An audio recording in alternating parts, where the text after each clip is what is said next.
तो स्वामी विवेकानंद ने एक जोरदार स्पीच दिया था विश्व धर्म सम्मेलन में 1893 में।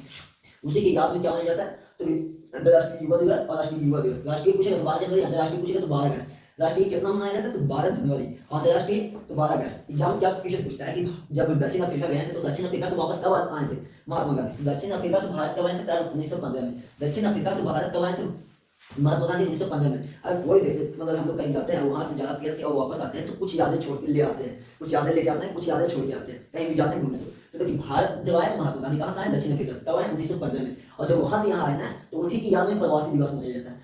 मतलब महात्मा पूछे प्रवासी दिवस कब मनाया जाना शुरू हुआ? तो भारत जब महात्मा गांधी जब दक्षिण अफ्रीका से आए तो प्रवासी दिवस के रूप में इस तिथि को मनाया जाना शुरू हुआ। अगर पूछा जाए कि राजनीतिक गुरु कौन थे? तो राजनीतिक गुरु कौन थे? गोपाल कृष्ण गोखले। महात्मा गांधी के राजनीतिक गुरु कौन थे? तो गोपाल कृष्ण गोखले। यहाँ पे क्वेश्चन पूछता है क्या पूछता है कि महात्मा गांधी ने एक आश्रम का स्थापना किया था तो वो कहाँ किया था और कहाँ से बदल के कहाँ स्थापित किया गया?